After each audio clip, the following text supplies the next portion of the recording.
Escutamos pessoas ligadas ao futebol, outros que estudam comportamentos da sociedade. Vamos entender como os torcedores se relacionam nos estádios e por que a gente vem tendo esse fenômeno de clássicos com torcidas únicas aqui no nosso país.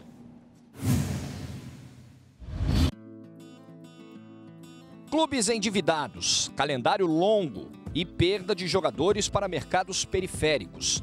Em várias frentes, o futebol brasileiro se repensa. O fenômeno chegou até mesmo aos clássicos. Afinal, é possível duas torcidas de clubes rivais ocuparem as arquibancadas de um mesmo estádio? Ou será que a torcida única é a solução para todos os males? As opiniões e os exemplos se dividem. No jogo de ida da final da Copa do Brasil do ano passado, no Estádio Independência, apenas torcedores do Atlético Mineiro estiveram presentes na vitória por 2-0 sobre o Cruzeiro. No Rio de Janeiro, por outro lado, a tradição de arquibancadas divididas meio a meio em clássicos locais permanece. Hoje, infelizmente, a gente não tem essa condições né, pelo que vem acontecendo, né, de dividir a torcida, né? Até porque ainda tem pessoas que vão para o estádio com outras intenções. Ia ser gostoso de jogar com metade, né? Eu acho que ia ganhar aquela torcida que gritasse mais. Mas infelizmente não acontece isso no Brasil. É lamentável. O jogo de futebol é um espetáculo dentro do campo e as torcidas contribuem. Agora, se você acha que a torcida ela que faz o espetáculo e não os jogadores, aí muda um pouquinho a essência. Né? É claro que alguma coisa precisa ser feita, mas eu acho que tira muito da beleza do futebol você ter só torcedores de um time. A gente começou a ter essa presença que vai ser, conforme o mando de campo, de 10% da torcida visitante, mesmo quando você tem um clássico. Então, até os anos 90, você via, por exemplo, o Mineirão com a geral, com torcedores atleticanos e cruzeirenses torcendo juntos. E isso vai acabando. Dá saudades daqueles tempos, porque você com duas torcidas no estádio, o colorido é todo especial, a alegria do torcedor, porque o futebol tem que ser paz.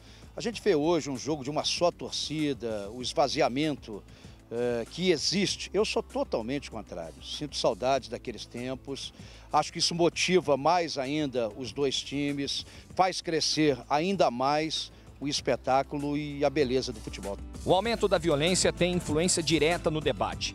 Em 2014, o Brasil foi o país que mais teve mortes ligadas a futebol no mundo. 18 pessoas morreram comprovadamente por causa de rivalidades clubísticas, segundo dados do sociólogo Maurício Murad. A macroviolência social cresceu muito e ela se repercutiu no futebol. E, por outro lado, as autoridades, reproduzindo a velha impunidade brasileira, o descaso, não fizeram absolutamente nada. Na verdade, a falência da questão da segurança pública nacional. Quer dizer, o futebol está inserido dentro de um ambiente maior que é a nossa sociedade, só que o futebol ele é um pouco mais exacerbado, essa questão da violência, porque mexe com paixão, mexe com grupos, né, que acabam trabalhando a rivalidade do futebol como um escape para suas frustrações, para suas angústias. As torcidas uniformizadas desuniformizaram os estádios, né? Algumas torcidas se transformaram mais em torcidas profissionais do que propriamente torcedoras do clube. Algumas torcem mais para as próprias torcidas, para as próprias facções, consomem produtos das próprias torcidas, eventualmente das próprias futuras escolas de samba, do que propriamente do time de futebol. E quando você torce mais para o torcedor ou mais para a torcida do que para o próprio clube, já começa errado.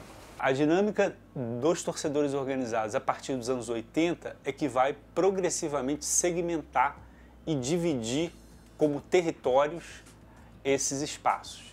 Isso nos anos 90 vai ser quase que oficializado pela polícia, que começa a criar no Maracanã divisões entre as torcidas, com fileiras de policiais dividindo no meio do campo. Aqui é Flamengo, aqui é Fluminense, aqui é Botafogo, aqui é Vasco. E isso passa também a repercutir fora do estádio. Outro fator importante no debate são os estádios. A Copa do Mundo de 2014 modernizou várias praças esportivas pelo país, mas, acima de tudo, promoveu uma mudança de guarda. Estádios que sempre foram administrados por governos, como o Mineirão e o Maracanã, passaram para a mão de empresas privadas. Em São Paulo, o panorama ficou mais acentuado.